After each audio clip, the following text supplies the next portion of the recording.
Hello everyone, welcome again to our YouTube channel IELTS by NEIL, and today we are going to talk about the structure and format of IELTS reading section. So we will go through the details of this reading section, which will include what is the structure, how many questions do you get, how many types of questions you get, okay, and what is the grading system which is used for IELTS reading. To begin with, let's start from types of IELTS. So IELTS is of two types, academic and another one is general training. I have explained all this information in my previous video, that is introduction to IELTS. If you haven't watched it, do make sure you watch it. I will leave the link in the description below. So IELTS have two, you can say, flavors or two types, academic and general training. Academic is normally for studies, so if a person wants to go for study, he or she will have to go for academic. And general training is for work permit. So if a person wants to work in any English speaking country, he or she will have to go for this general training IELTS. Okay. All right, so of course the reading is different for both sections. There is not much difference, however, but is very little difference, which I will explain it here. So academic will have 3 passages. As you all know that in reading section you have to find answers from the passages, and the general training usually have 5 passages. Okay, and the type of passages you get in academic is related to any technical topic, okay, or any study related topic, whereas in general training you get topics related to your daily activities, okay, and the total number of questions are 40 in academic and same 40 for general training. And of course the time limit for both is same, 60 minutes for this one and 60 for this one. Okay, so before you book the exam, make sure you're booking the right one between academic and general training. Okay, so let's move on to the types of questions. So till now you are clear that what happens if you choose for academic and what happens if you choose for general training. And there are 3 passages in academic, 5 passages usually in general training, and topics are a little bit complicated in the case of academic, and of course in general training the topics are a little easy because they are on the daily activities, so and they are really short topics you get in general training. Okay, and the time given is 60 minutes, and the questions are 40. Okay, and let's move on to the types of questions. Okay, so there are various types of questions. Let's start from a multiple choice question. We call it MCQ.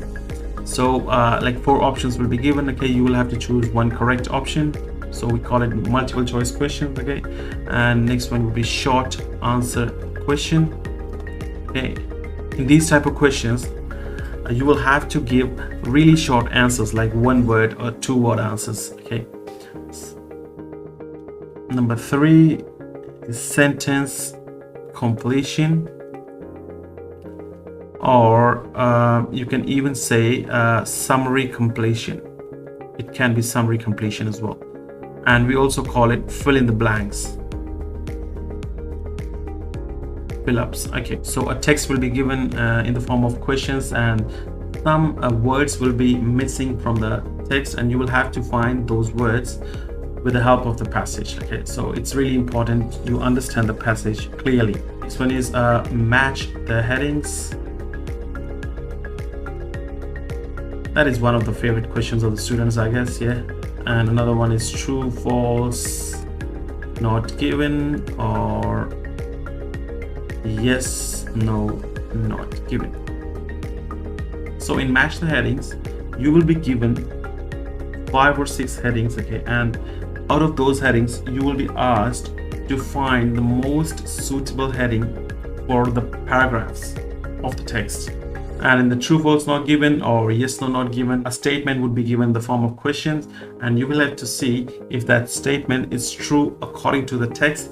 then it's true. If the statement is contradicting what's given in the text, then of course it's false. Or if they have not mentioned anything about that statement or that question, then of course it's not given. Okay, we will be covering each type of questions in the coming next videos. Now let's talk about what is the criteria of checking in reading section. Okay, so what do they look for when they check for the answers? So number one is grammar. So of course your grammar has to be correct. Okay, if it's wrong, you might lose the score. Number two is word count. Okay, what do I mean by word count here is that there will be some questions, when they will ask you to give one word answer or 2-word answer or not more than 3-word answers. Okay, so you have to be really specific, okay, with each type of question. So make sure you read the instructions clearly and you understand each and every instruction. And the third one is spellings. This is one of the most important one. Make sure your spellings are always correct. So even if you get the answers correct, okay, and the spelling is wrong, you are going to lose the score. Okay, so after all these 3 are correct, then you will get the score. Okay, and the scores you get is, as you know, the 40 questions. So you get 1 for each questions, and if a score is 40, then the bands will be 9. That's the highest. So normally it's 1 point for each correct question. So this is how they check your reading answers. So first they look for the grammars, the word count, and the spellings. All 3 have to be correct, okay, to get the score. Next very important aspect in reading section is time management. Okay, you must be thinking that you got like 60 minutes to do, and why I am worrying about time management. Okay, well, if you got 40 questions, okay, and you got 60 minutes, so if you calculate, you normally have around 1.5 minutes, okay, for each question. However, you still need time to write your answers on the final answer sheet. This will also take time. So technically you will be left even less than 1.5 minutes for each question. And trust me, the questions are time consuming, because in some questions like match the headings or true false not given, you have to understand the idea of the writer to be able to give the correct answer. So that's why, time management is required in this reading section. So how we can improve the time management? So as you know that there are 3 sections in the IELTS. Okay, first section is easy, second section is a little difficult, and last one is the most difficult one. Okay, so we can spend less time for this one, so we can save time in this one, and we can save also a little bit time in this one as well, and whatever time is left for these 2, and of course we have time for this one as well, so we can spend some extra time on this third section. This is the most effective way to do it, because the beginning questions are going to be easy, so you will not have to spend a lot of time on those, and the last questions are going to be difficult, so they will need time, and you will have to spend a lot of time on the last question. So yes, you can save a time from the beginning which you can use for the last questions. And of course there's one more important tip to save time in the reading section, that is, do not spend more time on trying to find just one question. For example, question number 10, if you are stuck and you have spent around 2 minutes on that and you're still not sure what the answer is, just move on to the 11. Don't wait or don't waste your time on finding the answer for the question 10, because at the end, if you have time, you can always come back to this 10 question and you can always try to find it later rather than wasting time. Now there's one more important aspect in this reading section, that is language understanding. The passages in reading section are not in simple and daily language. A high-end vocabulary is used, and of course they are in advanced level. So to be able to solve or find the answers of the questions in the reading section. Of course, the most important thing is that you will need to understand the text. Okay, so how to overcome those problems? So what we can do is, number one, we can start reading some books. It can be books or can be journals or any magazine, anything. Okay, you just have to start reading. That's the first step.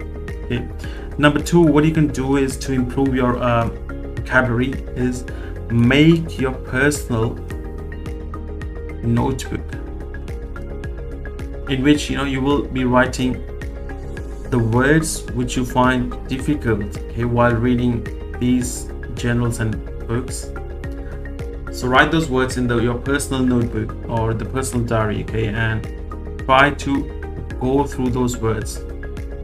Once a day, both habits will improve your vocabulary and will improve your understanding of the language. Because the thing is, in reading, the text is not in plain English language.